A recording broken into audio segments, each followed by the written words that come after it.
Hi Lizanne, welcome to the AMP. Exciting to have you uploaded your pictures. Let's jump straight in. The weather was not so good for this shoot.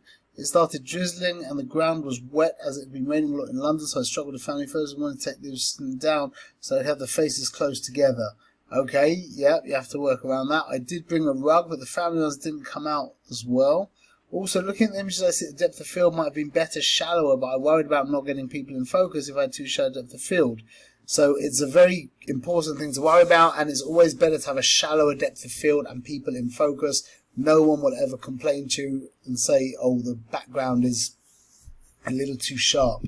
But people will complain to you saying why, like the kids in the front row all blurry. I noticed from your photo shoot that you have a very shallow depth of field in yours. How do I balance the depth of field ensuring I have faces in focus? So always go l'chumra. Always go with a longer depth of field. That means a narrower aperture if you're in doubt. And the only, I hate to say this, but the only way of working this out is by practicing it and working out yourself, trial and error, and getting clear on the numbers of your specific camera with your lens, exactly where you can push with your aperture, with your depth of field. And you do want to be tight. You do want to get the shallowest depth of field you can. But remember, it's never ever worth trading off a shallow depth of field or a blurry background for unsharp people. I need to know what equipment you're using. 1 second. You have a 70D. So your camera, you're going to be able to get away with a wider depth of field, a wider aperture than I can with my camera. Do you have the 50mm? So if you don't have the 50mm, you should get the 50mm. It doesn't look like you do have it. So anyway, when you've got the 50mm, you'll find that you actually get quite a long depth of field, well, comparatively long at 1.8, whereas with a full frame camera and an 85mm, which is comparable, you end up with a much shallower depth of field. As we go through the course, I'll be explaining that in more detail and giving you more insight into that. Okay, I also wasn't sure what the best white balance was in these conditions, and took some of them in RAW as I wasn't so happy with the way some of the colours were coming out. But because of that, the camera couldn't keep up the speed the photos I was taking. What white balance would you suggest for these conditions? So the rule is, remember the rule, sun is default. If it's too cool, which happens regularly, you go to cloud. And if it's too warm, that happens irregularly, you go to AWB. So that's basically the rule, is it goes AWB is the coolest, sun is a bit warmer, cloud is warmer than that, and shade is the warmest. So in this because you've already done something with the white balance, it looks kind of warm. These images are fine. You might there's other issues here a little bit, but you might think they're a little bit warm, but it's very difficult balancing these kind of colours. To shoot in RAW is probably unnecessary even in this situation. What I would do is make a decision.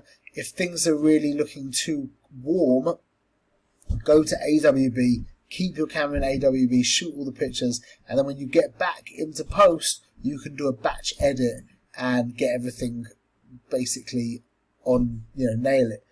The white balance, the goal is to get as close as possible in camera, and then to tweak it in post is not a big deal. To shoot RAW gives you a lot of leeway, and like you said, you end up losing the ability to shoot quick, which in my opinion is not worth it. So that's my advice on that. Okay, so let's jump in. Just as a quick note, although the AMP, I don't take your pictures into Lightroom, I'm assuming that you're doing that now by yourself and you're doing that well. Please don't send in small pictures. So you've crunched these down. I'm assuming you use Picasa and you've really crushed them down. So please send me the full res images. They should be weighing around 2 megabytes plus, but when they're around this mark, it's gonna it's going to impact my ability to zoom in close to see focus and things like that. Okay, so that said, let's jump in. First thing that I would that pops out just as a point that needs to be thought about is knees and dresses. Just remember, you will be held accountable for that. So I'll just bring that out first and foremost, although it's a kind of smaller point. Compositionally, I think you've done really well. This is beautiful. I would maybe have her hand holding this hand on top of the wood. That might make for a slightly better pose. Slightly, it would bring this arm out a little bit, give a little bit of a fuller shape. Otherwise, other than that, the background is great, nothing distracting. Got a great smile, got great eye contact. Again, I can't really check the focus because the picture's not big enough, but I'm assuming it looks quite good. I might be tempted to crop in a teeny little bit from the right side. Something like that. I would also put in a slight vignette, and I might be tempted to warm up the greens in Lightroom. But other than that, it's really well done. We've got a lovely movement coming around here like this. Balance is beautiful. We've got movement coming this way, movement coming this way. The whole thing is balanced. Well done. Great shot. Okay. In regards to the edit, it's a little bit overdone. It looks like you've softened her a little too much, but not. It's not like it doesn't look artificial yet. I'm just being super critical here. Okay. As a picture, well, these eyes here don't work. That for me, in my opinion, means this picture is not worth it. You should never lose a picture technically to focus, and you should never lose a picture to wandering attention. Okay? You need to take enough pictures to make sure that your client is going to be completely focused on the camera, however much energy that might cost you. So that would you should have been making enough noise to make sure that this kid, we got a picture with him as well. Other than that, the composition is nice. I think I would also crop in a little bit further. Excuse me. A little bit closer over here. That's a spider just came into my dropped down onto my desk. That would have been really beautiful. If we had all these kids looking, that would have been a gorgeous picture, a gorgeous pose with a beautiful triangle here. As it is, I don't feel that it worked, but it had the potential to be really, really gorgeous. So well done on the setup. Just you didn't engineer the odds enough to get the picture that you should have gotten. Okay, good. This is cute. Again, she's not looking. We need the eye contact. We need enough pictures to make sure that you never lose a picture's eye contact. Indeed, unless you want her looking off camera. But for sure here we needed her looking into camera. Cropped in a teeny bit too much at the top, but otherwise gorgeous pose. In nice and close. Again, the background is beautiful. Good separation between background and foreground. Well done. Well done. Okay, this is cute. These kinds of pictures with like throwing leaves or bubbles or all that kind of stuff, they're very difficult to get well done in camera. So here it would be nice if the leaves were flying everywhere, but to get that really good is very, very difficult. As it is the picture, we've got this lovely wisp of hair which turns the whole image with her body into a direction to the left. You've left more room over here, which is great. It's a great background. We've got loads of energy. Stats. I wasn't talking about the stats before. Let me just discuss what are you shooting in. Shutter priority, manual. Shutter priority, manual. Okay, so I would definitely suggest not shooting in shutter priority. Either shooting in AV or P. Sorry, in AV or M. Those are my suggestions. Otherwise, this is 2/100th of a second. Even though you've done well, that's dangerous. That is dangerous. I would probably prefer to be at 640 and at 200th of a second. These stats are great, but I would really think about getting the 50mm if I were you, if you don't have it already, and be using a wider aperture. Okay. So good, okay, and then this is done really, really well. That's fantastic. That is about as good as it gets. To have her, you must have taken a lot of pictures to get this. To have her beautifully framed in amongst the leaves like this is really special. That's really well done. So a big pat on the back for that. Stats are excellent. Well done. Perfect. Great stats. Beautiful. Cropped in close. Is it a problem that her arm is chopped off a little bit? I think so. It's not a disaster, but I think this image would definitely be would benefit from a little bit more room. A little bit more room. But well done. Beautiful. Okay. Good. So I can see here. I can't really see in close. It's got a little bit like mucky. It's a lot to do with the kind of light. Stats are very good. I don't think you can push. You shouldn't be pushing your camera much further than 800. You have to test that to see how that feels. Oh, you're using the 24-105. Okay, that's fine. You should really also have the 50mm. So you have the 50mm. Anyway, so this is a great. You've definitely got them lined up well. This is a great formation. Good energy. I'm assuming you're using your using AI servo. You found a good place. These two trees, okay. They actually framed their image quite well. Maybe I would have moved around a little bit or moved them over a drop, but that's being very particular, probably not practical. One thing that you really do need to work on when you do this picture, when I do this picture, all I'm doing is like, smile, smile, look at me, smiling, smiling, look at me. And you just get the energies going, and the two most important things is to keep the eye contact of the kids, although here it's worked out okay, and to keep smiling. When people run, they can have a tendency to get very serious looking, and that doesn't make for nice pictures, but otherwise really well done. Excellent.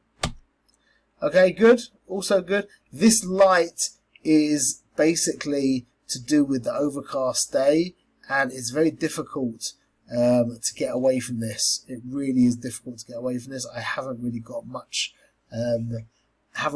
advice around this other than underexpose a teeny bit and then open things up in post. And there's a real tendency to overexpose, and then the highlighted areas get blown out. But otherwise, cropped in beautifully. I'd love to see this as a big picture, but cropped in beautifully. There's not perfect eye contact, but that's okay. The stats are beautiful as well. That's great. That's perfect. You would really be benefiting from having a wider aperture. Well done. Okay. So now this is good. What I would be careful of is this tree in the background. That doesn't add anything. These leaves are gorgeous. The colours are beautiful. Great smiles in nice and close. Heads are really nice and close to each other. Just this tree in the background is a bit distracting. It would be nice if we could fill it all with these beautiful leaves as opposed to have this like block of wood in the background.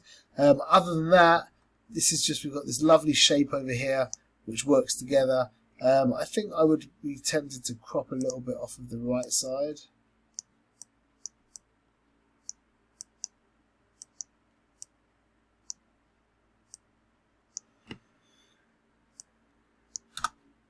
Something like that.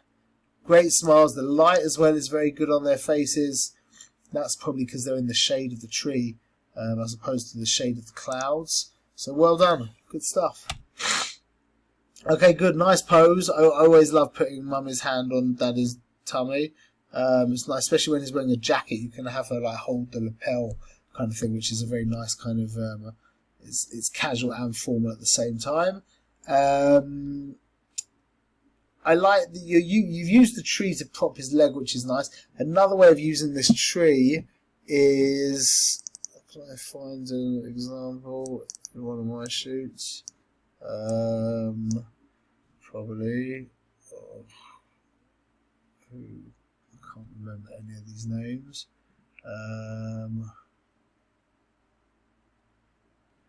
Maybe here.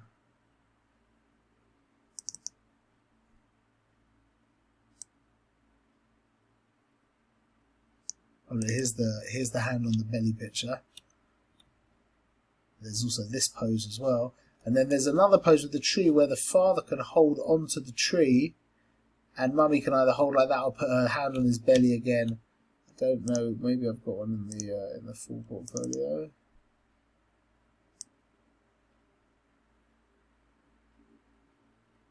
No. There's also this picture as well, which is a nice shot to get, which is having them both looking off camera as well.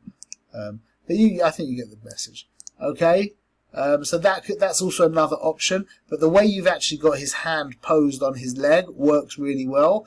Just again, I do feel that does detract slightly from the image, but you do get the benefit of the hand here. Either way, you have to make a call on that one yourself. Okay.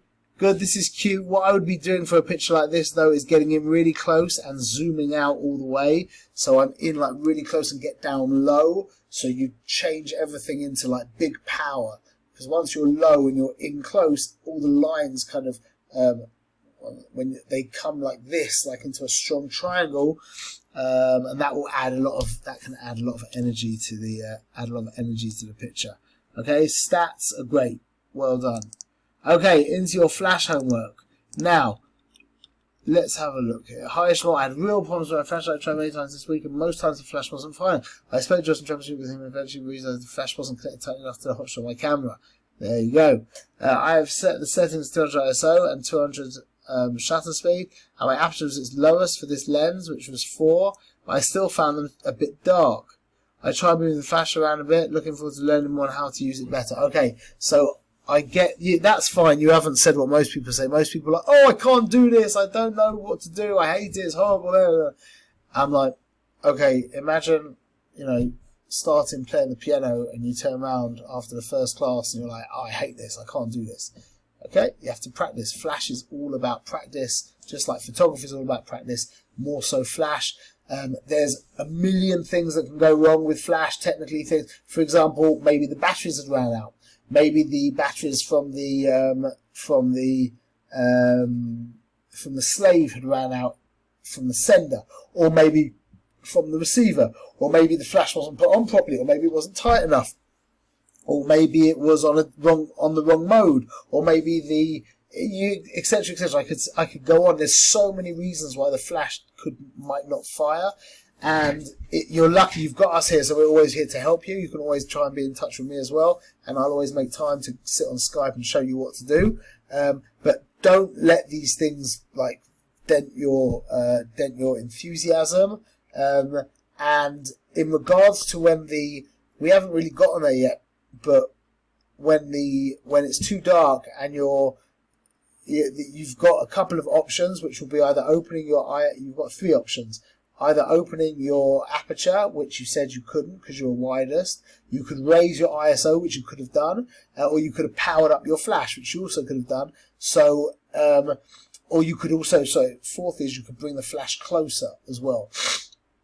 So, but these are things that you're going to learn over the week. So it sounds like you're coming at it from a good place. Looking forward to learning more on how to use it better. That's exactly where we need to get to. But I do want to say that you have done fantastically for your first go with Flash. Fantastically. This is a great shot. This is absolutely great. You've done really well. You're starting even to be forming the light. You're really thinking about it. I'm sure you didn't just take 5 pictures here. I'm sure you took a lot of pictures and there was a lot of trial and error. And that is exactly what we want. And you've done really, really well. This homework was literally just to throw you in, to get you to start getting you familiar with the equipment, and just what's flying, to squeeze out some technical issues, which it looks like we did, which is great. More are going to come up without any question whatsoever. And this is a great, great beginning. This is really a great beginning. The stats are as we are, and then look, you did raise the ISO, so well done. Well done. You understand that. That's great. Okay, fantastic. Looking forward to seeing your next installment. Keep up the good work. As we get deeper into Flash from now, I'm going to start getting more involved in explaining things to you. But right now, I don't want to confuse you with bringing in a lot of things that I could talk to you about. I just wanted you to start taking pictures and start building a relationship with the actual equipment, which it looks like you've done. So well done. And yeah, looking forward to seeing your next instalment. All the best. Oh, and please fill in the feedback form. It's very important for us. Thank you very much.